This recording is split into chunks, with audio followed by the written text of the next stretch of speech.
Now that you're paying attention, you should know I am a white woman of privilege who is anti-racist. I need a future where every single child is free to run, to walk, to go to parties, and not fear for their life just because of the color of their skin.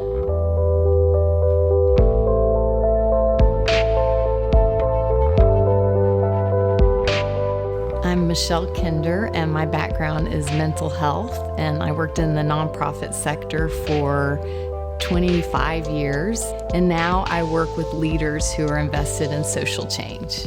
I've got 1,000 stories of how walking around in a white woman body has served me, and I have 1,000 stories of times I've pushed into it would be good if that changed, but not this must change. I grew up in Guatemala, and so I've been very aware of my whiteness from early on, and I was very aware of the privileges that came with that. I felt at home, but I looked like I didn't belong. When I was in the United States visiting, I looked like I belonged, but I felt completely out of place. And that gave me just a sense of the stories we tell ourselves about other people based on skin color and how they look. It kind of created a curiosity in me that led me to then study psychology and become a family therapist. I cannot imagine how anyone who is Black in America isn't struggling with their mental health daily. I can't imagine what it's like to worry about the safety of your child every time they leave their house, to feel like, you just said something that the next person says in white skin and then it's heard, seeing other Black people in the country literally killed on the streets. I don't know how that isn't creating a mental health crisis for every single person. The painful part is, how did it take this to get our attention? The hopeful part is that it truly does feel different. There's the creation of the kind of discomfort that demands change. The question is, can we continue to sit with that discomfort? And can we sustain our commitment when we start really looking at how our privilege is connected to the oppression? I have real worries about that. I thought I understood about how to be a quote-unquote good person. You show up, you mentor, you donate anytime you have a certain group of people showing up and making the power decisions about how to help another group of people without their voices leading the way. It's self-serving to the helpers.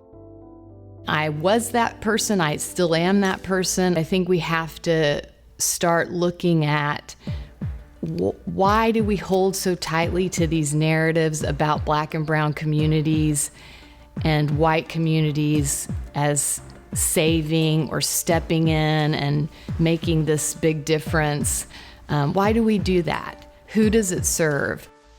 We've got to move to a whole different level of demanding change and demanding that the people making decisions about how communities will thrive are people from that community. Progress looks like a visceral reaction to any room any of us are ever in that's all white and making decisions that impact people of color. Everyone should be demanding that literally stop happening now. I had to sit with, had to is the wrong word, have to sit with and accept and let it soak in that I am part of this. This is a we, and it's not helpful to vilify as if they're different from me. And that's the kind of fire that I think we're all invited into by this moment, kind of a clarity that there's no apolitical move here. If you are silent, that is a political act. And so there's no room for silence. Being an ally is not asking Black people to take care of your feelings and emotions right now. I can't tell you how many Black friends of mine have said, if one more white person says, where should I start? What should I read? Stop asking that question. We all have to stop asking that question. It's Googleable. What I'm trying to do is hold myself accountable for anti-racist work every single day. I make time to exercise. I'm going to make time to do anti-racism work every single day. Now is the time to listen to Black people and fall in. Now is an opportunity to learn to sit with our discomfort and allow that to fuel change. Let's create a future that we can all be proud of. So what are you going to do now?